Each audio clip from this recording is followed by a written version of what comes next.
কারণে মুহাম্মদের মতো বন্ধু আমি হারাইলাম, যার হাতে কালেমা পড়লাম, যারে বন্ধু বানাইলাম, কিন্তু দুষ্ট বন্ধুর পাল্লায় পড়ে এমন বন্ধু হারাইয়া আমি আজকে জাহান্নামের ভিতরে জ্বলি।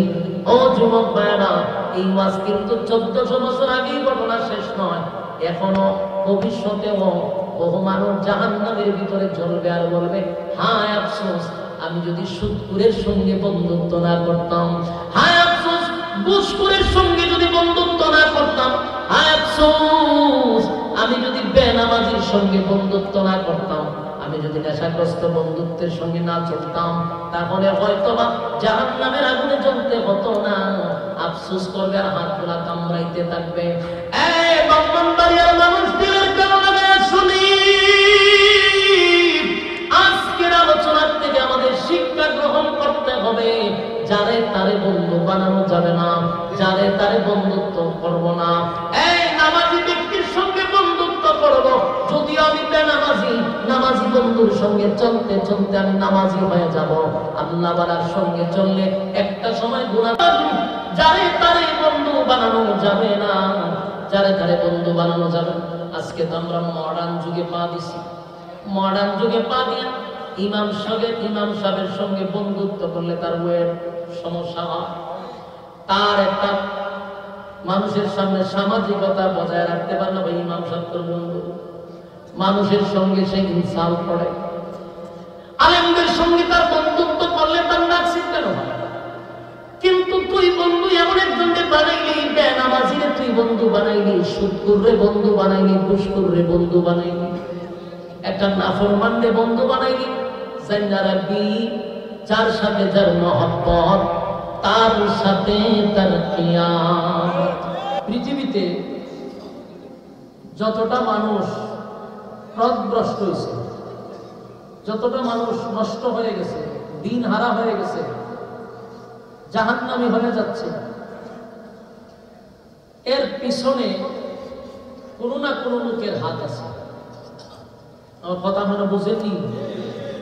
যতটা মানুষ পথ হারা হয়ে গেছে, নষ্ট হয়ে গেছে, খারাপ রাস্তায় চলতেছে, এর পিছনে একজনের হাত। এই হাতটার নাম হইল বন্ধু। বলুন, এই হাতের নাম কি? যতগুলো মানুষ খারাপ অভ্যাসে জড়িত, কিন্তু এমনি এমনি হয়েছে না, এর পিছনে একটা বন্ধু আছে। যারা সিগারেট কাহানি জানে, সিগারেটটা কি নিজে নিজে শিখছেন না আব্বা আম্মা ছোটবেলা শিখেছে? বলে বাবু একটা টান দাও, মাশাআল্লাহ তুমি কি সুন্দর টান দিতে, আরেকটা টান দাও। এইভাবে শিখেছে আপনারা? মা বাবু শিখেছে, আত্মীয় স্বজন শিখায় নাই, শিখেছে যে বন্ধু। এই বন্ধু আমাদেরকে এই সমস্ত বাজে অভ্যাস যারাই আছে, কোনো না কোনো ক্ষেত্রে বন্ধু জড়িত। এবং মানুষ চরম পর্যায়ের বেয়াদব হওয়ার পিছনে বন্ধু জড়িত, চরম পর্যায়ের লাঞ্ছিত হওয়ার পিছনে বন্ধু জড়িত। এই জন্য বন্ধু নির্বাচনের ক্ষেত্রে আমাদের সচেতন থাকা দরকার। যারে তারে বন্ধু বানানো যাবে না। আমি ফেরাউনের জীবনী কয়েকবার পড়ছি। ফেরাউন কিন্তু এতটা খারাপ ছিল না, যতটুকু খারাপ হয়েছে পিছনে একটা লোক ছিল তার বন্ধু। এই মনিটর একটু কমান, হালকা কমান। বন্ধু জড়িত ছিল। ফেরাউন না খোদা দাবি যে করছে, ব্যক্তিগত না, খোদা দাবি করার পিছনে লাড়া দিছিল বন্ধু। হামান নামক একটা বন্ধু ছিল, নাম ছিল হামান্না। এই হামান্না এরে গুতাইতে গুতাইতে ওই বন্ধু খোদা পর্যন্ত দাবি করেছে। ফেরাউন খুব উশৃঙ্খল ছিল, ঝগড়া করতো, মারামারি করতো। মা বাবা বাইরে গিয়ে একদিন জারু দিয়া বাইরে বাড়িতে বের করেছে। রাস্তা দিয়ে যাওয়ার সময় বন্ধু রাস্তা বসে আছে, জিগায় দুস্থ যাস কই যাবো এটাও জানি না। কারণ কি বলে, বাড়িতে আমাদের জুতা দাবি গেছে, বাড়িতে ঢুকতে দিবে না। এই হামান নামক বন্ধু বলে, তোর যেই গতি আমারও সেই গতি, আমার একটু আলোচনা বেরিয়েছে দুইজন যে হাতি যায় একসাথে যায়, এই এক বন্ধু আরেক বন্ধুর নিয়ে হাঁটতেছে, হাঁটতে হাঁটতে হাঁটতে হাঁটতে মিশরের সীমানায় পৌঁছে গেছে। ফেডের কিদায় দুটা বসে গেছে, প্রচন্ড কিদা ফেডে আমার ভাই বাবু বাড়িতে তো জারু তো বেরিয়ে ভিতরে বসে টেকা দিয়ে দিচ্ছে। ফেডের কিদায় তাকায় দেখে জমিতে তরমুজের চাষ করতেছে, দুটা গিয়ে কারো গেছে। মালিকে পানি দিতেছে, জিগায় ব্যবসায় রয়েছে তা তো ফেডে খুব কিদা, একটা তরমুজ দিবেন নি আমরা দুজনে খাই। ওইখানে কিন্তু তোর বাপের লাগার কে তুই আপনার বসবাস করে দিলাম বাইরে ভিড়ের সামনে কাম কর, কাম করলে করে কাম করে খাম। কি বাপের হোটেল নেই যে না কাম করে খাওয়ায়? একমাত্র বাপের হোটেলও মানুষ না কাম করলেও খাওয়ায়। তখন এই বেচারা ভাই এখানে তো মাগনা দেওয়া হবে না, কাজ কর। দেখো ভাই কি কাজ করতে বলে, এই যে গুড়া গুড়ায় পানি দেবে, সারাদিন পানি দিবি তরমুজ খাবি। ফেডের কি দায় তোমরা কাজ করছে, কাজ করার পরে দুইটা তরমুজ দিছে, এনে খাইছে, খাইয়া পেট পড়ছে। তো চিন্তা করতেছে আমি জানো আর করুন কি, বললো আমরা এই ক্ষেত্রে কাজ করি, খাওয়া দিব খাওয়ানো দিব, এই লাগে আমাদের দুজনে খাবো কাজ কাম করছে। কিছুদিন থাকার পরে এখান থেকে আবার যাওয়া শুরু করছে, যাইতে যাইতে গেছে আপনি বর্ডার ক্রস করে আরেক দেশ মিশরে ঢুকে গেছে। ওখানে ঢোকার পরে এখন দুজন কেমনে চলবো, কিভাবে ফেলবো? বন্ধু তো সাথে আছে, দেখে এক জায়গায় ডুলবাই দিতে স্যার বলতেছে যে গুরুস্থানের একদম দারোয়ান লাগবে, লম্বা এত ফুট, এতটুকু লম্বা, বডি এরকম হইতে আমার নেবার দুস্তরি তোর চাকরি হয়ে গেছে। আইলাম চুরি হইয়া এখন আয়া চাকরি হলো কেমনে? ওই দেখ ডুলবাই দিতেছে গুরুস্থানের একটা দারোয়ান লাগবে, দারোয়ান লাগলে আমার চাকরি হবে কেমন? তুই লম্বা আছিস, তোর বডিটা বালা, লাইনও দাঁড়াইতে দিলি চাকরি তো দিলি। এই বন্ধু এর হয়ে গেছে লাইনও দাঁড়াইতে দিলি, সত্যি সত্যি চাকরি হয়ে গেছে। মানে লম্বা সম্ভব চাকরি হিসেবে চাকরি তো হয়ে গেছে, ওই যদি চাকরি কর তোর পাশে আমি আসি, এতে চাকরি করে হ্যাঁ পাশে থাকা গুরুস্থানের দারোয়ান হিসেবে চাকরি হয়েছে। আল্লাহর কি কুদরত, ওই এলাকাতে মহামারী শুরু হয়েছে, মহামারী হইয়া মানুষ মরা শুরু হয়েছে। কলেরা শুরু নেই আগে হইতে, মানুষের অবস্থা এমন খারাপ হয়েছে, ডেইলি কয়েকশো মানে সব মরা শুরু হয়েছে। এখন এই কলেরার কারণে মানুষ লাশ করে লইয়া এই গুরুস্থানের সামনে আসে, আর হে বলে দারোয়ান ঢুকতে দিলে ঢুকবো না, ঢুকতাম এখন এরে এত সাফ সূত্র করতাম না, যদি তারাও না বলার জন্য টেকা দিয়ে ঢুক। এই সর্বপ্রথম গুরুস্থানের দারোয়ানের টেকা নেওয়া শুরু করছে এই ফেরাউন। আর এই বুদ্ধিটা আমার না দিছে, আমার না বলতেছ একটা কাজ কর, মানুষও বিপদ আছে আর লাশও অনেক, তুই যদি কিছু করে নিয়ে তো অনেকটা করবি।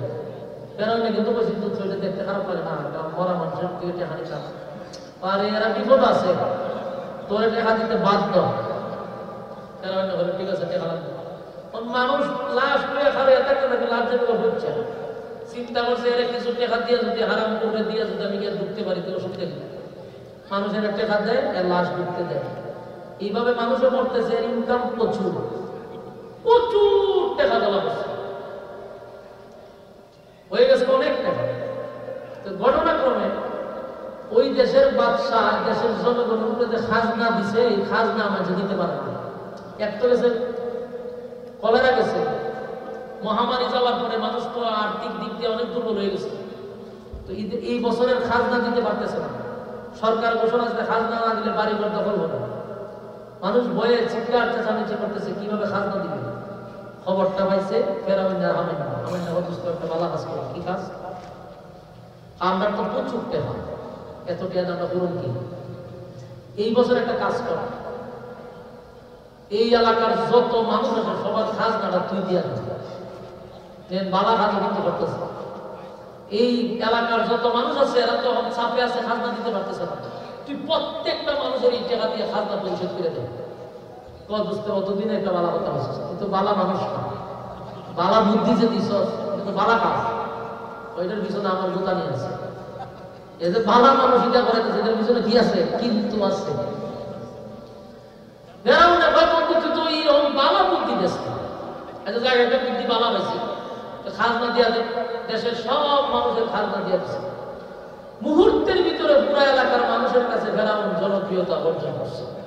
ওই দেখছো, এ তো দেবতা, এ তো প্রভুর কাজ করে বসে আছে। আমরা এই মুসিবতের সময় সে পুরা খাজনা দিয়ে দিচ্ছে, নাহলে তো সরকার বাড়ি ঘর দখল করতো। একজন মানুষ দেখছো টেকা পয়সা যাওয়াই আমরা তেজুর ঘুরে নিছিল, কিন্তু টেকাটা ভালো কামলা যাচ্ছে এলুন বালা পুরা গ্রামে গঞ্জে খালি ফেরাউনের কথা। ঘটনার ক্রমে কিছুদিন পর পর ওই মন্ত্রী মরে গেছে। কে মারা গেছে? ইলেকশন শুরু হয়েছে। আমার নাম দোস্ত আবিরি বলিস না, কারণ ওই বন্ধুয়ের কারণ এজিরে ফুলকানি তার মন্ত্রী তোর মুসলিমদের হামলা দারোয়ানগিরি করি গুরুস্থানে আমি যাবো এমপির দ্বারা। এবারে তারা এক সাথে তুই ফাঁস করবি, আমি বেশি বন্ধু খারাপ। আমার ইন্দার বুদ্ধিতে দাঁড়ায় গেছে ইলেকশন। যে ইলেকশনে দাঁড়াইছে গ্রামের মানুষকে হেরে ভোট দিতাম দিতাম পারে, ও মানে সাপে ভোট দিয়ে ফাঁস করাইছে। মন্ত্রী আঙ্গুল গুলা গলা গাছ হয়ে গেল, দেখছেন নি? হয়ে গেছিলাম মন্ত্রী। যেই মন্ত্রী সে দুস্তরে পালা মন্ত্রী দিচ্ছে এক সাথে ফাঁস করছে। আমার নারে কাজ করে আছে টাকা দারোয়ানগিরি করার লোক আমার সাথে টাকা মন্ত্রিত্ব করতেছে অনেকদিন। আমার না বুদ্ধি দিচ্ছে জনগণকে হাতে রাখতে হবে, সব জনগণ তার প্রতি সন্তুষ্ট। ঘটনাক্রমে দেশের যে প্রেসিডেন্ট মূল ওই মারা গেছে, এজন মারা গেছে। ফেরাউন ইলেকশন না দিয়ে জনগণ একখানো করে ভয় আপনারা কিতা কম কি করে ইলেকশন দিতাম নি না জায়গা দিয়ে আমি বলে যেতাম না। দেশের জনগণ আর ইলেকশন দরকার নাই, আপনি প্রধানমন্ত্রী হয়েছেন, দেশের প্রেসিডেন্ট আপনি এক সাল থেকে স্যার হয়েছে বইয়া আমার না কথা আমি হারে করতাম করে তুই হারে থেকে বসে মন্ত্রী স্যার খালিয়েছে বল দিছে আমার না মন্ত্রী স্যার বসে আর হয়ে গেছে দেশের প্রেসিডেন্ট। মূল ঘটনা বলার জন্য এটা বলতেছি, আমি সংক্ষেপে বলতেছি। বেড়ানোর ঘটনা দেশ তো সুন্দর চালাইছে, বন্ধু কিন্তু সবসময় সাথে মন্ত্রী গেছে।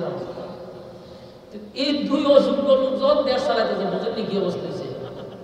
দেশ চলতেছে চলতেছে, জনপ্রিয়তা অর্জন করছে। এই বন্ধু আমার না দুস্থ সম্মান তো কম পাইছে, একটা পর্যায়ে সর্বোচ্চ জায়গায় বসে গেছে, আরেকটা জায়গা বাকি আছে। আর কি বাকি? তরমুজ ক্ষেত থেকে আইলাম, বাড়ির থেকে জুতার বাড়ি খাই আইলাম, তরমুজকে তো হামলা দিলাম, এখান থেকে দারোয়ানগিরি করলাম, দারোয়ানগিরির থেকে হইলাম মন্ত্রী, হইলাম প্রধানমন্ত্রী। আর কিটা ক্ষুদা দাবি করাটা বাকি আছে। এই বুদ্ধিটা কে দিছে? বন্ধু আমি বন্ধু এখন ক্ষুদা দাবি করাটা বাকি রয়েছে। ফেরাউনের ভয় আমি ক্ষুদা দাবি করি, জুতা দা বাইরে মানুষের আমার। কারণ এখনো দেশে আলেম ওলামা আছে, এখনো আসমানি কিতাব আছে, এখনো দ্বীনি শিক্ষা প্রতিষ্ঠান আছে। আমি কিভাবে খোদা দাবি করি? আমার দেখা তুই দাবি করবে, বাকি প্রসেসিং করা টেনশন হইল আমার মাথা। ওই বুদ্ধি দিতেছে ওই এখন তো তুই দাবি করবি না, এখন থেকে নিয়ে 30 বছর পরে গিয়া তুই খোদা দাবি করবি। কত বছর পরে? 30 বছর পরে তুই খোদা দাবি করবি। আর তখন দেশের জনগণ তোর খোদা কেমনে মানে না, এটা আমি বন্ধু আমার না দেখবো। ওই এর নাম হলো বন্ধু। 30 বছরের কাজ কি বলে? প্রথম কাজ হলো তুই প্রত্যেকটা সেক্টরে নারী পুরুষ একত্রিত হইয়া চাকরি করবে এই ব্যবস্থা করে দেবে। যেখানে পুরুষে কাজ করবে এখানে নারী ঢুকাই দিবে। তো নারী আর পুরুষ যখন সবসময় একসাথে থাকে, এর বাপটা কিন্তু এর সাথে জমে গেছে। কথা বুঝুন না? মনে করেন বেচারির বিয়ে হয়েছে, স্বামীও আছে, কিন্তু আপনি করেন চাকরি, পাশের চেয়ার আর এক পুরুষ বসা। তো স্বামী যে আছে এই খবর নাই, কারণ তার সাথে বেশি সময় দেওয়া হইতেছে, বাপটা তার সাথে বেশি হয়। তো নারী আর পুরুষ যখন একত্রিত করে দিছে, এখান থেকে জেনা ব্যভিচার চালু হবে। নারী পুরুষ এক জায়গায় থেকে এখানে কি হয়? জেনা চালু হয়। 10 বছরে যত অবৈধভাবে সন্তান জন্ম নিবে সবগুলা হালাল জাদা হবে না হারাম জাদা? সব হারাম জাদা জন্ম নিবে। 10 বছর ধরে হারাম জাদা জন্ম দিবে। এই কাজ চালু রাখবে। গেল এই সাবজেক্ট। দুই নাম্বার হলো এই 10 বছরে মনে করো অনেক হারাম জায়গা তৈরি হয়েছে। এটিরে সরকারি খরচে লেখাপড়া করাইবার দায়িত্ব হইল তোর। কথা কি বুঝতেছেন? মানে যে হারাম জায়গাগুলি জন্ম নিচ্ছে এগুলি সরকারি খরচে লেখাপড়া করাইবার দায়িত্ব হইল বেড়াবেন না, তুই করাইবি মানলাম। দুই নাম্বার হলো বাকি 10 বছরের যত শিক্ষা দিনী শিক্ষা প্রতিষ্ঠান আছে যেখানে আসমানি ইলম শেখানো হয় এই প্রতিষ্ঠানগুলি বন্ধ করে দিবি। প্রতিষ্ঠানগুলি বন্ধ, যেন আসমানি ইলম কাউকে শেখানো না হয়। 3 নাম্বার হলো আসমানি ইলম যারা জানে ওই সমস্ত আলেমদেরকে কারণে অকারণে নির্যাতন, নিপীড়ন, গুম, হত্যা, ফাঁসি এগুলা দিতে থাকবে। 10 বছর এই কাজ চলবে। প্রথম 10 বছর যারা সন্তান, পরের 10 বছর শিক্ষা প্রতিষ্ঠান বন্ধ, এরপরে যারা শিখছে তাদেরকে নির্যাতন করা। 30 বছর পরে যারা সন্তানটা বড় হবে এদিকে শিক্ষা প্রতিষ্ঠান নাই, আসমানি ইলমও কারো কাছে নাই, এরপরে এদেরকে দিবি প্রশাসনের দায়িত্ব। আরামজাদাগুলা জায়গায় জায়গায় বসাইবি, মূল জায়গায়। এর 30 বছর পরে তুই করবি খোদা আনা রাব্বুকুল্লাহ, বাধা দিবকে। 30 বছর পরে সে খোদা দাবি করার পরে তারা কেউ বাধা দিচ্ছে না, সবাই খোদা মাইন্ডা নিচ্ছে। এই মাস্টার প্ল্যান আমার না, মাস্টার প্ল্যানটা বন্ধুটা কেমন বন্ধু ছিল? এই বন্ধু ফেরাউনকে কোথায় নিয়ে গেছে? শেষ পর্যন্ত ফেরাউনকে খোদা দাবি করছে। আমি যদি বলতে থাকি আজকে ফেরাউনের কাহিনী উঠলে আপনারা অবাক হয়ে যাবেন। আমার তো সাবজেক্ট না, শুধু বুঝাইতে চাই বন্ধু কতটুকু ক্ষতি করে। এই বন্ধুর কথায় আসিয়ার পর্যন্ত সে নির্যাতন করছে। আসিয়ার শরীরে প্যারাগ মারছে বন্ধুর কথা, নিজের স্ত্রীর শরীরে প্যারাগ মারছে এই বন্ধুর কথা। তো এই বন্ধু এর জাহান্নাম পর্যন্ত নিয়ে গেছে। আমাদের সমাজে যারা অপকর্মের সাথে জড়িত বেশিরভাগ সময় দেখবেন এই ক্ষতিগুলা করতেছে বন্ধু। আপনি যদি একজন সুদখোরের সঙ্গে চলেন তা আপনি সুদখোরিতে নাতে কি হইবে? আমরা তো শুধু শিখাইব যে কেমনে লাগাইলে কেমনে বাড়ে। বন্ধুরে বন্ধু শিখায়, দোস্ত 10,000 লাগা 1,000 বেশি কিন্তু বাড়াবো দিস। ঘুষখোরের সাথে চললে ঘুষখোরে শিখাইব কেমনে ঘুষ লইতে হয়। বেনামাজির সঙ্গে আপনি চললে আপনি নামাজি হবেন না, বেনামাজি হবেন। জেনাখোরের সাথে চললে জেনা শিখবেন, মাদক ব্যবসায়ীর সাথে চললে মাদক ব্যবসা শিখবেন। এক কথা বন্ধু নির্বাচনের ক্ষেত্রে সাবধান। কথা বল ঠিক, এটা মাথায় রাখবেন। আজকে রাসূলের যুগে একজনের নাম ছিল উকবা ইবনে আবু মুআইত, জাহান্নামে সিল মারা একটা কাফের। এর বন্ধু ছিল এই এর বন্ধু ছিল উবাই ইবনে খালদ, মানে ওই উকবার বন্ধু। এরা এত ঘনিষ্ঠ, এত বন্ধুত্ব, মানে আত্মার বন্ধুত্ব। এরা তো খারাপ লোক, এদের মধ্যে একটা ভালো গুণ ছিল, এরা কিছুদিন পর পরে মানুষকে খাওয়াইতো। এই গুণটা আবার আল্লাহর কাছে পছন্দ নেই। এই গুণটা মুমিনের মধ্যে থাকা জরুরি। মানুষকে খাওয়ানো এটা বহুত বড় গুণ। এটা নবীদের সুন্নাহ, মেহমানদারি করানো। আমরা তো বাড়িতে মেহমান ঢুকলে আমরা মন খাওয়া হয়ে যায়, সেরা হয়ে যায়। কিন্তু একজন মেহমান ঘরে ঢুকে বরকত নিয়ে আমরা তার মেহমানদারি করি। তো এরা কদিন পরে পরে খানার পার্টি করে, একটা খানার পার্টি করছে। খানার পার্টি করার পরে তার মনে ধারণা হলো যে খাওয়াই বই, যেহেতু আমি সবচেয়ে ভালো মানুষ করে খাওয়াবো। বলুন খাওয়াই বোঝা তো খানা খাওয়াইব, সবচেয়ে ভালো মানুষ করে খাওয়াবো। আপনারা গরু যদি একটা মুরুগ জবা করেন, খানে দাওয়াত দেন, ইমাম সামনে দাওয়াত দেন। কেন আপনার গ্রামের চেয়ারম্যান নাই, মেম্বার নাই, খাওয়ান না কেন? আপনার ধারণা হইলো এই গ্রামের সবচেয়ে ভালো মানুষটা যদি তাকে তুলে একজন ইমাম সাহেব আছে, একজন আলেম, সবচেয়ে ভালো মানুষ, এই জন্য আপনি তারা খাওয়ান। উকবারও চিন্তা হইলো খাওয়াইবো, যেহেতু সবচেয়ে ভালো মানুষ তারা খাওয়া। এ ভালো মানুষ তো খাই আপনি দেখছে যে আল্লাহ রাসূলের চেয়ে ভালো মানুষ করে। সে রাসূলের কাছে গিয়ে বলছে আগামীকালকে আমার বাড়িতে আপনার দাওয়াত। আল্লাহ রাসূল তার বাড়ি থেকে উপস্থিত, দস্তরখানা বিছাইছে, খানা সামনে না দিছে। হঠাৎ করে রাসূল দাঁড়ায় গেছে, দাঁড়ায় বলতেছে উকবা তোমার ঘরে খানা খাবো না। উকবা বলেন না, খাইতেন না কেন? হয় আমার জেহানে ছিল, তুমি একজন অমুসলিম আর আমি একজন আল্লাহর পয়গম্বর। একজন অমুসলিমের ঘর আল্লাহর পয়গম্বর খানা খেতে পারে না, তাই আমি চলে যাচ্ছি। তখনকার একটা অভ্যাস ছিল, কারো ঘর থেকে যদি খানা না খাইয়া কেউ উঠতে যায়, তুমি এর থেকে সরম লজ্জা আর হতে পারবে না। মুখ দেখাইবার মতো উপায় আপনি এনতে গেলে আমার মরা ছাড়া কোনো উপায় নেই। আপনি খানা খাইতে বলে আমি মরম লাগবো, রাস্তায় মুখ দেখাইতে পারবো না। আপনার মতো ব্যক্তি খানা খাইছে, রাসূল বলেন খাইতে পারে 1 সপ্তাহে যদি তুমি কালেমা পড়ো। উপায় দেখলো সে মেনে নিল। কালেমা গ্রহণ করার সাথে সাথে হাবিবি কিবরিয়া এতটা খুশি, এতটা আনন্দিত, কারণ সাধারণ কোনো মানুষ কালেমা পড়ে নাই রে। কুরাইশ বংশের একজন নেতায় কালেমা পড়ছে, কুরাইশ বংশের একজন নেতায় কালেমা পড়ছে। হাবিবি কিবরিয়া খুশিতে আনন্দে সাহাবীদেরকে লইয়া খানাটা খাইল। খানা কিতারে ভাই আরে কোনো কথা কই কেমন আসছে সিল্লা সিল্লি একটা কিয়ামত রব্বুল আলামিন এমন কথা বলে ঠিক আছে, বলা মানে কথা এই যে পঞ্চায়েত একটা পরিবেশ তো দরকার, কথা বলে মনোযোগ না চলে যায়, মনোযোগ দেন।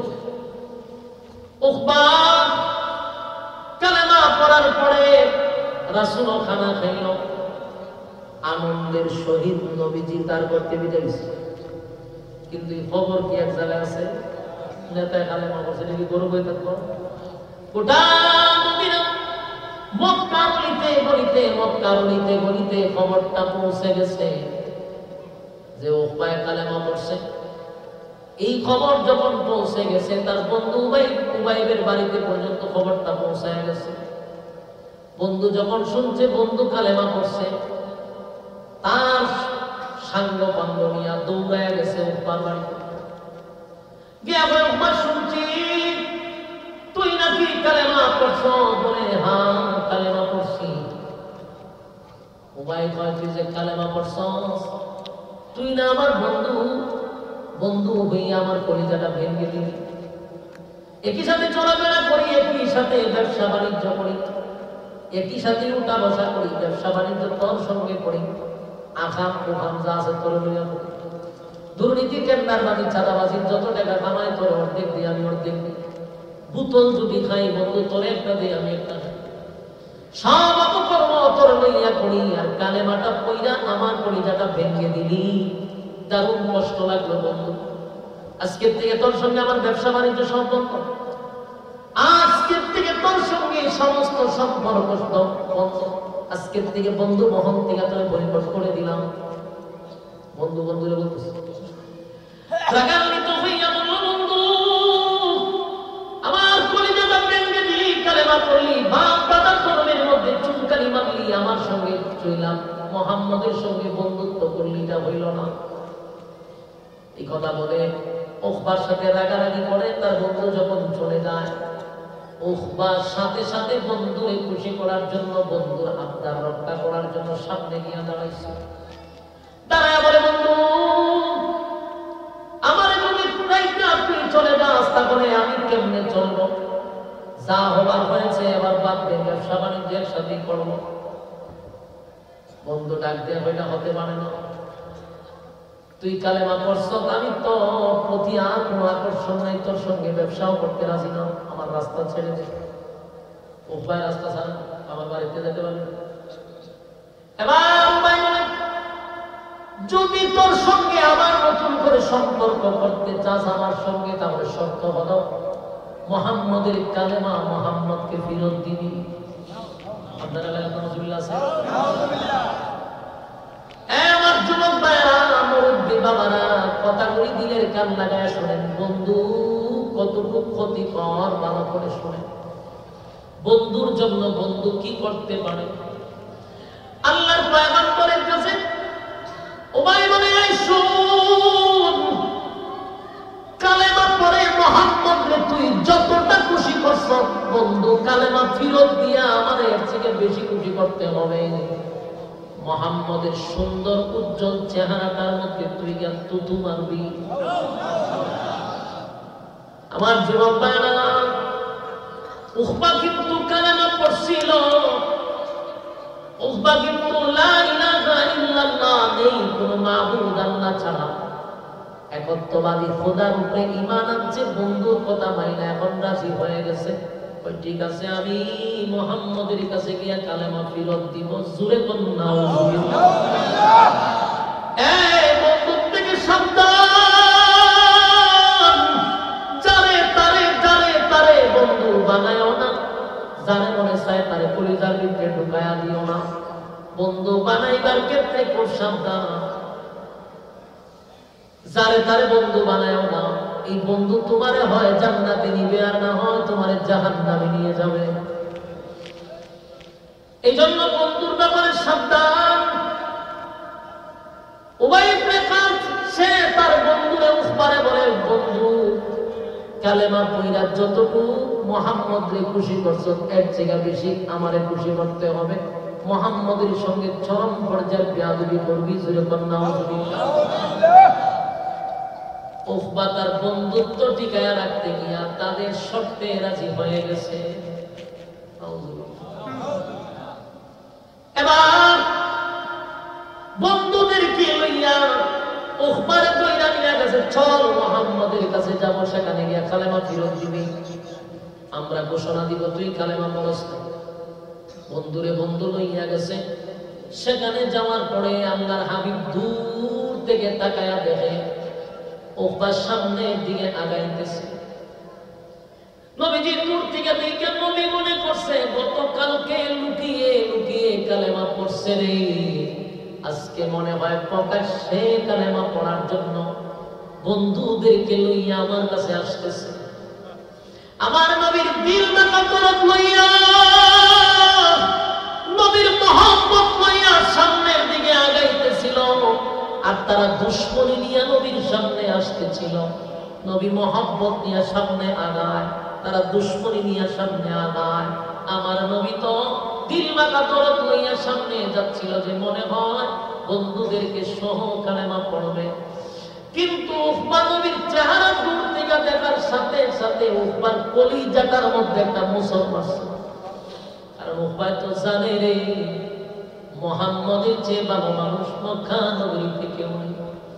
ভালো মানুষটারে দেখে তো দাওয়াত দিছিল, ভালো মানুষটার হাতেই তো কালেমা পড়ছিল। মুহাম্মদ যে ভালো মানুষ সেটা তারে বুঝাইতে হবে না, সে জানত।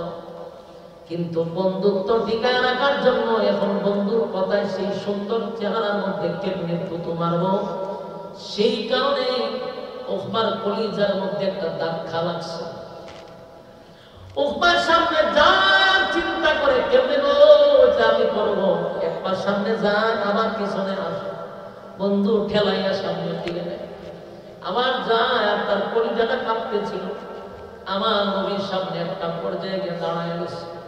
নবী তো আনন্দে মুস্কি হাসি দিয়া দিয়া সামনে আগাইতেছিল। নবীজির সামনে আগায়, মহব্বত দিয়া আগায় রে। নবী যে এরা যে দুশ্মনী নিয়ে আসছে নবীর জানা ছিল না। আল্লাহর নবী কাছে গিয়া মুস্কি হাসি দিয়া বলে, উকবা গতকালকে আমি নিজের হাতে কালেমা পড়াইয়া দিছি, আজকে কি প্রকাশ্যে বন্ধুদেরকে নিয়ে আসছো কালেমা পড়ার জন্য? এই কথা বলার সাথে সাথে উকবা ডাক দিয়া কয়, আব্দুল্লাহর পুত্র মুহাম্মদ শোনো, গতকালকে কালেমা পড়ছিলাম পলিটিক্সের কালেমা, আমি তোমার একত্ববাদী খোদার উপরে ঈমান আনি নাই। নাউজুবিল্লাহ। আল্লাহর নবী আশ্চর্য হয়ে গেল, এখানেই তো শেষ নয় গো, আমার নবীর সুন্দর চেহারা তার মধ্যে সে থুতু মাইরা দিছে। যেই মাত্র থুতু মারছে, আল্লাহর নবী বলেন, উকবা কি করলি, কি করলি, কি করলি, কি করলি? আল্লাহর নবীর কলিজাটা যেন ভেঙে টুকরা টুকরা হয়ে গেছে। নবীজি কতটা আশা লইয়া দিল মাকাতরত লইয়া সামনে গেছে গো, কিন্তু এই নাফরমান নবীর সঙ্গে চরম পর্যায়ে বেজ্জতি করলো, চরম পর্যায়ে বেজ্জতি করলো। আল্লাহর নবীর কলিজাটা যেন ভেঙে টুকরা টুকরা হয়ে গেছে।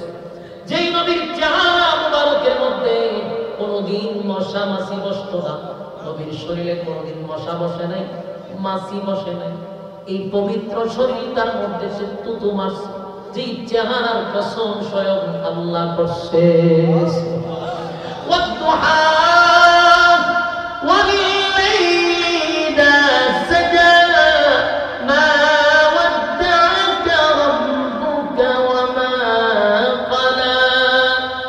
আল্লাহ বলেন ওয়াদ-দুহা, দুইটা কসম, এখানে একটা কসম ওয়াদ-দুহা ওয়াল লাইলি ইযা সাজা, আরেকটা কসম। কিন্তু ওয়াদ-দুহা দুইটা ব্যাখ্যা, একটা হলো দিনের আলোর কসম, আরেকটা হলো ওয়াদ-দুহা বন্ধু আপনার সুন্দর উজ্জ্বল চেহারার কসম। আমার তোমার বাইনা এই নবীর চেহারার কসম করে মালিক যেই নবীর চেহারার কসম করে গো, আমার নবীর সুন্দর চেহারার কসম করলো আল্লাহ। এই সুন্দর চেহারার মধ্যে কেমনে রে নাফরমানের থুতু মেরে দিলি। আল্লাহ নবীর চোখ দিয়ে পানি পড়ে, নবীজির কলিজাটা ভেঙে টুকরা টুকরা হয়ে গেল। আল্লাহ নবী কষ্টে বলে উফরে এমন বেয়াদবি করলি, গতকালকে আমি নিজের হাতে করে কালেমা পড়াইয়া জান্নাতের চাবি তোর হাতে দিলাম, জান্নাতের সার্টিফিকেট তোর হাতে ধরায়া দিলাম রে। আজকে তুই আমার কাছে জান্নাতের টিকেটটা ফিরাইয়া দিলি, জাহান্নামের টিকেট লইয়া গেলি। উখবা কামটা তুই ঠিক করস নাই, এমন বড় বেয়াদবি করলি। উখবা শুন, তোর মঙ্গলের জন্য আমি একটা কথা জানাইয়া দিই উখবা, সাবধান, মক্কার এরিয়ার বাহিরে কোথাও তুই যাইবি না। নবীর জবান দিয়া বাহির হয়ে গেছে, এই উখবা শুন, মক্কার এরিয়ার বাহিরে তুই কোথাও যাবি না। যদি যাস তোর গর্দান থাকবে না, তোর গর্দান থাকবে না, গর্দান উড়ে যাবে। এই কথাটা বলার সাথে সাথে উখবার কলিজাটার মধ্যে যেন আসমান ভাঙিয়া পড়ছে। উখবা জানে মুহাম্মদের জবান দিয়া যা বাহির হয় গুল্লি মিস হয়, তা মিস হয় না। আমার নবীর জবান দিয়া বাহির হয়ে গেছে, উখবার কলিজা মুসল মারছে গো। শুধু উখবা নয়, মক্কার সব কাফিররা জানে, সব বেঈমানরা জানে, যারা নবীর বিরোধিতা করে তারাও জানে 40টা বছর আমাদের সঙ্গে মুহাম্মদ উঠা বসা করছে, কোনদিন একটা মিথ্যা কথা মুহাম্মদের জবান থেকে শুনি নাই। আর মুহাম্মদ যা বলে তা বাস্তব হয়, এটা তারা বহুবার পরীক্ষিত। যখন নবী বলছে উসমানে মক্কার বাহিরে তুই কোথাও যাবি না, তোর গর্দান থাকবে না, উখবা সহ আশেপাশের সব বেঈমানরা চমকে গেছে, মুহাম্মদের জবান দিয়া বাহির হয়ে গেছে, এই কথা ফিরানো যাবে না।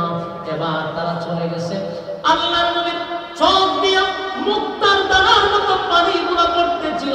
আল্লাহর নবীর কান্নান দেখে আল্লাহ বলে, বন্ধু কাঁদেন না, আপনি কাঁদেন না, আমি জানি আপনার কলিজায় দারুণ আঘাত লাগছে নবী।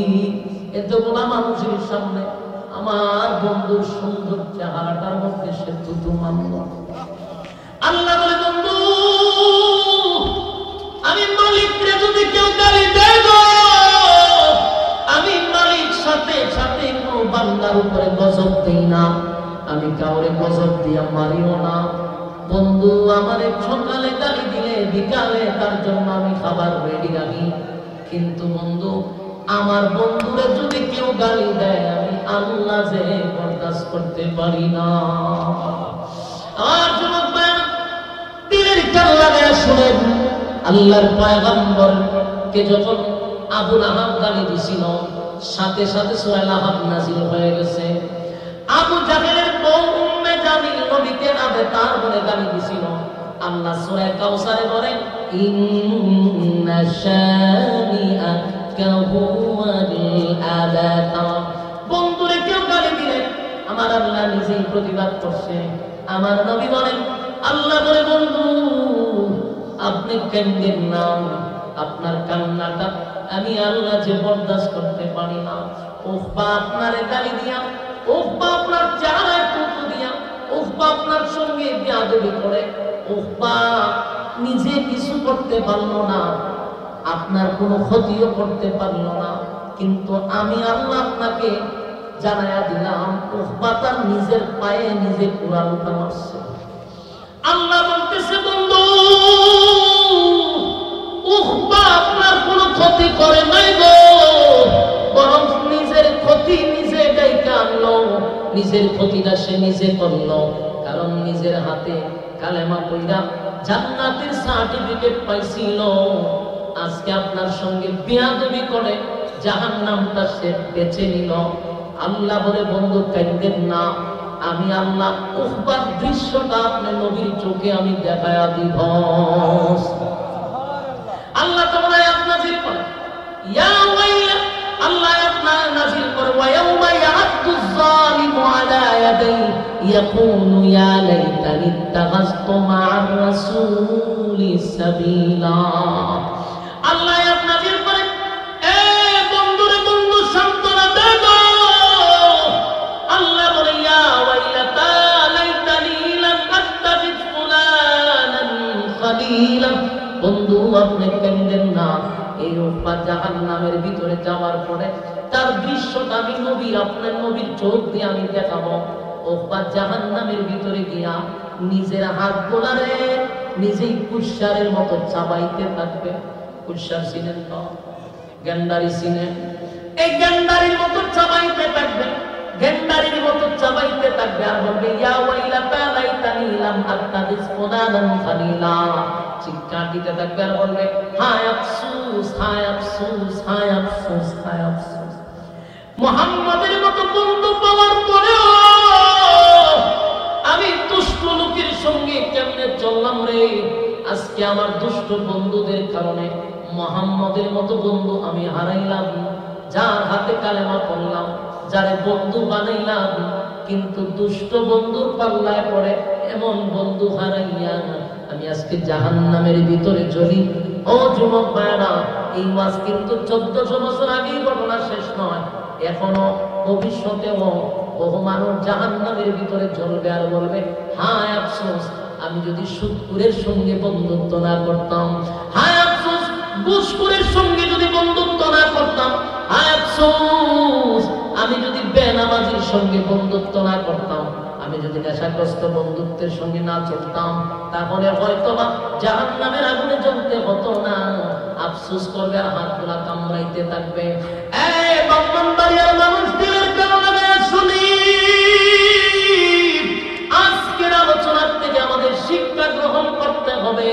যারে তারে বন্ধু বানানো যাবে না, যারে তারে বন্ধুত্ব করব না। এই নামাজি ব্যক্তির সঙ্গে বন্ধুত্ব করব, যদি আমি বেনামাজি, নামাজি বন্ধুর সঙ্গে চলতে চলতে আমি নামাজি হয়ে যাব। আল্লাহ ওয়ালার সঙ্গে চললে একটা সময় গুনাহ। যারে তারে বন্ধু বানানো যাবে না, যারে তারে বন্ধু বানানো যাবে। আজকে তো আমরা মডার্ন যুগে পা দিছি। মডার্ন যুগে পা দিয়া ইমাম সাহেবের সঙ্গে বন্ধুত্ব করলে তার বইয়ের সমস্যা হয়।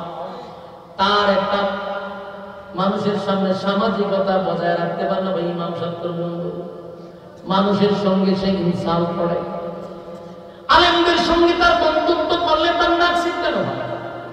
কিন্তু তুই বন্ধু এমন একজনকে বানাইলি, বেনামাজিরে তুই বন্ধু বানাইলি, সুদখোররে বন্ধু বানাইলি, ঘুষখোররে বন্ধু বানাইলি, একটা নাফরমানরে বন্ধু বানাইলি। জান্না রাব্বি, যার সাথে যার মহব্বত, তার সাথে তার কিয়ামত। জীবনে কোনদিন সুদ নাই, কিন্তু যখন আপনি হাসরের মাঠে দাঁড়াইবেন, তাকায়া দেখবেন সব সুদখোর আপনার পাশে। আপনি বলবেন, আল্লাহ জীবনে কোনদিন একটা টাকা সুদ খেলাম না, সব সুদখোর দিয়ে আমার দিকে তাকায় আছে। আল্লাহ ভাই বান্দারে, আমি তো ইনসাফওয়ালা বিচার, কলিজাটা দিয়া মহব্বত করতি সুদখোর রে, তাই আমি এমন মহব্বতের জায়গা কেমনে সরাই, তাই আমি তোর বন্ধু মহব্বতের জায়গায় তোরে দাঁড় করাইলাম। তুই সুদ কাজ নাই, তোর বন্ধু হয়েছে, তাই তোর হাসরটা সুদখোরে লেগে হয়েছে। ঘুষখোরের সঙ্গে হইল, বেনামাজির সঙ্গে তোর হাসর হয়ে গেল। আমার যুবক ভাইরা, এই জন্য যারে তারে বন্ধু বানানো যাবে না। উকবা কিন্তু নবীর গালে থুতু দিতে চায় নাই রে।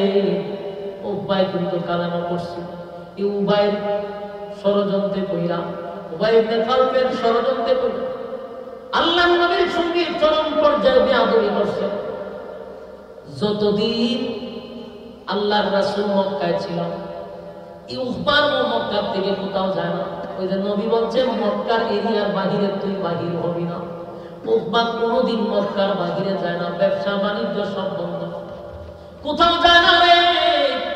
কারণ সেও জানে মুহাম্মদ যে কথাটা বলছে এটা কোনোদিন মিথ্যা হতে পারে না। এতটা ভয় পাইতো সে মক্কার বাহিরে কোথাও যায় না। আল্লাহর নবী যখন হিজরত করে মদিনায় চলে গেল, এই উকবা তারপরও মক্কা থেকে কোথাও বাহির হয় না, মক্কার এরিয়ার বাহিরে যায় না। আর মনের ভিতরে একটা ভয়, মুহাম্মদ বলছে মক্কার বাহিরে গেলে আমার গর্দান থাকবে না, এটাই সত্য। খুব ভয় পায় আর মক্কার বাহিরে যায় না। যখন বদরের যুদ্ধ শুরু হয়ে গেল, মক্কার থেকে 1000 অস্ত্র সহ বাহিনী নিয়ে আবু জাহেলের নেতৃত্বে যখন মদিনায় যায়, তখন মক্কার সব গিয়া উকবারে ধরছে, এই উকবা, আমরা মুহাম্মদের সঙ্গে যুদ্ধ করার জন্য অস্ত্র সহ প্রশিক্ষণ প্রাপ্ত সেনাবাহিনী লইয়া রওনা দিছি মদিনার দিকে, তুমি কি যাইবা না?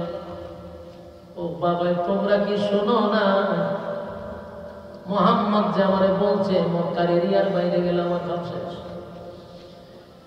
মক্কার মানুষ বলে তুমি একটা বীর পুরুষ, তোমার সাহস আছে, তুমি একটা সম্ভ্রান্ত ফ্যামিলির ছেলে, তুমি কেমনে এটা বিশ্বাস করো? বলে আমি নাই রে, গোটা মক্কার মানুষ মুহাম্মদের বিরোধিতা করলেও মুহাম্মদের কথা বিশ্বাস করে। আমার মুহাম্মদ নিষেধ দিছে মক্কার বাহিরে যেন আমি না যাই, আমি যেতে পারবো না। কিন্তু মক্কার সব আইসা ওপারে ধরছে, যুদ্ধে যেতেই হবে। আবার ওপারিটাও বুঝাইছে, বলে মিয়া খবর আছে, আমরা 1000 অস্ত্র সহ প্রশিক্ষণ পাবো, মুহাম্মদের তো লুকই নাই। আমরা 10 মিনিটে সব মিলে মারির সঙ্গে হুতাইয়া আমরা বিজয় করে আসবো। ওই উপর বুঝাইতেছে আমাদের অস্ত্র আছে, প্রশিক্ষণ আছে, তুমি একটা বীর পুরুষ, তুমি কাপুরুষের মতো কাজ করবা না, চলো আমাদের সঙ্গে যুদ্ধের ময়দানে। ওবার ভিতরে বাইরেতে যে মন আমার ধ্বংস, কারণ মুহাম্মদ নিষেধ করছে মক্কার এরিয়ার বাহিরে আমি যেন না যাই। কিন্তু এখন এলাকার মানুষ, গোত্রের মানুষ, সর্দাররা যখন তার উপরে চাপ সৃষ্টি করলো, বাধ্য হইয়া সে একটা ঘোড়া নিয়া যখন রওনা দিছে, ভিতরে ভিতরে তার মনের মধ্যে কষ্ট, আবার তার বন্ধুরে পিছে পিছে ওই যে বন্ধুর কারণে নবীর সাথে যাওয়া দিয়েছে, হ্যাঁ ওই একটা কনফারেন্স হয়েছে, ওই আর কিছু দুই বন্ধু একসাথে যাওয়া শুরু করছে।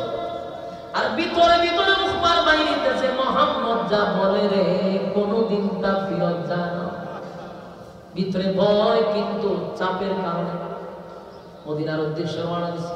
মদিনায় যখন যুদ্ধ শুরু হয়েছে, উকবায় বুঝতে পারছে যেইভাবে কুবা শামসুর মতো কুবাইতেছে। আমরা গেছি 1000 এর হাতে 313 জন, কিন্তু কুবাইতেছে একেবারে পুরো গুরু যেভাবে কুবাইতেছে। সাহাবীরা খেজুরের ডাল নিয়ে যখন কুবাকুবি শুরু করছে, আশ্চর্যের ব্যাপার, 313 জন সাহাবী, 313টা তরবারি নাই। কথা বুঝতেছেন? 313 জন সাহাবী, কিন্তু কি নাই? 313টা তরবারি নাই রে। আর তারা 1000 প্রশিক্ষণ প্রাপ্ত, আর 1000 তরবারি লোহার পোশাক পরিধান করেছে। কিন্তু মুসলমান যেমন খেজুরের ডাল নিয়ে আল্লাহু আকবার বলে মাঠে নামছে, বেঈমানরা ভাই আমরা দেখি খেজুরের ডাল এইভাবে তুলে আর উপর থেকে যেন 1000 তরবারি নিচের দিকে লাগে। এই পরিস্থিতি দেখে বেঈমানরা ভয়ে আতঙ্কে আর যারে পাক একজন সাহাবী 2টা তরবারি নিয়ে এইভাবে কুবাইতে এক মাথা আরেক মাথা যায়। অথচ তারা প্রশিক্ষণ প্রাপ্ত, ট্রেনিং প্রাপ্ত সেনাবাহিনী নিয়েও মুহূর্তের ভিতরে তুলির সাপ উকবায় দেখছে লক্ষণ ভালো না, তাই তারা ঘোড়া নিয়ে এই দিক থেকে অন্যদিকে রওনা দিছে, পলায়া যাবে। এখন দেখছে লক্ষণ ভালো না, মুহাম্মদের উপরে গর্দান উড়ালি বলতে লক্ষণ বেশি ভালো না। আবু জাহিলের গর্দান উড়ালিছে ভিতরে। আবু জাহিলের গর্দান ছোট ছোট 2 বাচ্চা, মাছ আর মাছ, 2 ভাই মিল্লা আবু জাহিলের গর্দান উড়ালিছে। সুবহানাল্লাহ! এটা কি শরীরের শক্তি না ইমানি শক্তি? আল্লাহু আকবার বলে যখন যুদ্ধের ময়দানে নামছে, মাআজ আর মুআজ 2 ভাই পাঁচ পাখির মতো উড়াল দিয়ে আবু জাহিলের সামনে খাড়া। আবু জাহিলের ওদিকে টিটকারি মারে, ওই মুহাম্মদের বুদ্ধি শুদ্ধি কম, ছোট ছোট গোলাম লইছে যুদ্ধ, এরা সাথে টিটকারি মস্কারি করতেছে। আর এক ভাই গুড়ার ভাগের মধ্যে একটা টুপ মারছে, তো গুড়ার ভাগের টুপ দিলে কি হেবই থাকতে পারবো, এদের উল্টা উল্টা বুদ্ধি মেরে দিছে ঘরটা শেষ, এক টুপে গলা আমাকে লেগে দিছে। আমাদের মরতাম মরতাম একটা বালা বেটাদের মধ্যে ছোট ছোট গোলা বানাতে জানতাম শেষ। হ্যাঁ, এটা টিটকারি মস্কারি করছিল, কিন্তু আল্লাহ জাগাত আবু জাহেলকে শেষ করে দিচ্ছে। এই দৃশ্য দেখার পরে কেন উফবা থাকতে পারে? উফবাটা আজকে আমার সামনে আসে, এ যে বন্ধু নষ্ট, এটার ব্যাপারে তোর গর্দান দেখো আমার বাগি দাও, বাগি দাও। যুদ্ধের থেকে পলাইয়া ভাগা শুরু করছে, যেই মাত্র ভাগতে শুরু করলো আল্লাহর পুত্র তারা রাস্তা ভুলে গেছে, যে রাস্তা দিয়ে যাওয়ার কথা সেই রাস্তা ভুলে গেছে। এই সামনে গেছে গিয়া দেশ অনেকগুলা সাহাবী দরবার গেল বাতিজা তাই দেখো রাস্তা ভুলে বুঝে বানাইছে, আয়ো তোমরা কুবাস অঞ্চল করতে পারো। ওপারের বন্ধু হয় শেষ রে, কইছিলাম মক্কার এরিয়াতে বাড়িতাম না, দোস্ত তোর কারণে আজকে আমি বাড়িতাম। আরে কুবা কুবা শুরু করতে দেখা যায় রে কুবা রে কুবা বন্ধুরে কুবা, আমি কইছিলাম যে আমি যাইতাম না, জোর করে আনছাস দেখ কয়জন ভাঙছে। ঠিক সাহাবায়ে কেরাম গর্দানটা খাইটা মাথাটা লইয়া রাসূলের সামনে রাখছে। আল্লাহু আকবার বলে রাসূলের কথা বুলেটের মতো বাহির হইতো, সমস্ত বেঈমানরাও কাঁপতে শুরু করত, মুহাম্মাদের জবান থেকে বাহির হয়ে গেছে তো আর এটা ফিরবে না। সাহাবায়ে কেরাম গর্দান কেটে কল্লাটা রাসূলের সামনে দিয়ে বলেন, এই হলো মুখা যে আপনার মুখে তুতু দিছিল তার কল্লা রাখছে। সুবহানাল্লাহ, রাসূলের কথা এটা বলে আরেকবার আবু লাহাব বলে গেছে, তুই আমার সাথে বেয়াদবি করছস, তোর বেয়াদবিটা সহ্য করা যায় না, তুই সন্তান তাকে ধরে ধরে তোর কুত্তা কামড়াবে, তোর কুত্তায় নবী বলছে কুত্তায় কামড়াবে। যেদিন থেকে বলছে কুত্তায় কামড়াবে সেদিন থেকে আবু লাহাবের ছেলের ভিতরে এমন ভয় শুরু হয়েছে, সে বুঝতে পারছে কুত্তার থেকে আমি রেহাই পাবো না। আবু জাহেলের কুয়ায় কুড়া গেলে 15-20 জন লয়ে যায়, আর এর সাথে মধ্যে কুত্তার বউ বগি উঠে, এর ভিতরে এমন আতঙ্কে যে আমার নাম শেষ। যেখানে যেখানে কুত্তার আওয়াজ শুনে সাথী সঙ্গীরা বলে, স্যার আপনি আমাদের নেতার ছেলে, আপনি তো ভয় পেলে চলবো, আমরা তো কুত্তা দিই না, তোরা দেখবেন আমি দিব। মুহাম্মদ আমার কাছে কুত্তায় কামড়াইলে আমার সাথে না, ঠিক ব্যবসায় যায় না, কোথাও যায় না। আবু লাহাবের ছেলে, নেতার ছেলে নেতা, তার কর্মচারীরা বলে, স্যার আমরা রে সামরাই না হয়তো অসুবিধা নেই, লঞ্চ ব্যবসা যাবো।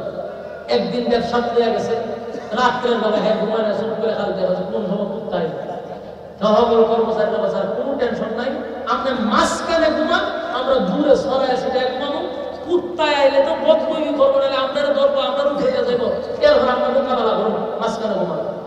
যেই মাঝখানে ঘুমাইছে সবটি ঘুম লেগে গেছে, যেই ঘুম লাগছে হেরও ঘুম লাগছে, কিন্তু কুত্তার জায়গা বাঘ আছে। বলুন কুত্তার জায়গা কি আছে? বাঘ আর কুত্তা একটা হই, বাঘে যেমন কুত্তায় যেমন ট্রেন আলগি দিয়ে মুখে, বাঘেও ট্রেন আলগি দিয়ে মুখে। কুত্তায় যেমন জিব্বা বাইর দিয়ে যেমন তোরা খায়, কুত্তি বাঘেও জিব্বা বাইর দিয়ে তোরা খায়। আপনারা দেখেন কুত্তা যেমন হিংস্র এমন বাঘও কিন্তু ঠিক কিনা? মিল আছে।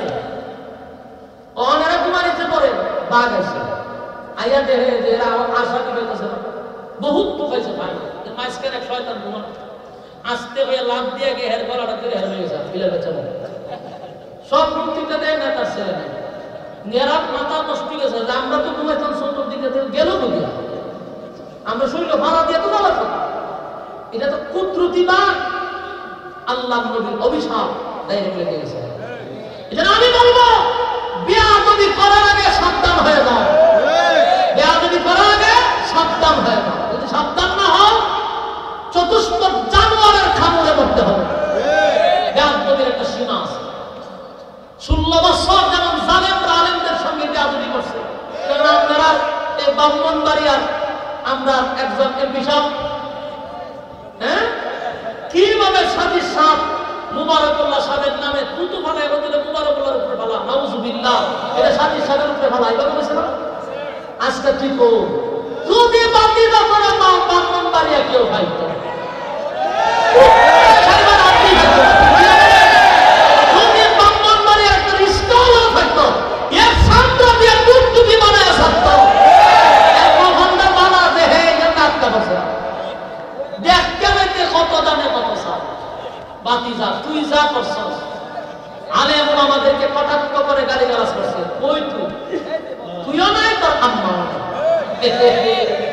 মাও নাই এতিম সন্তানগুলারে যেখানে অনাথ এদের কোনো ভবিষ্যৎ নেই অন্ধকার ভবিষ্যৎ সবগুলারে আয়না ঘরের ভিতরে ঢুকাইয়া কারেন্টের শর্ট দিয়ে হলাইতে অন্ধকার বাস্তব না বাস্তব এই জন্য আমি বলি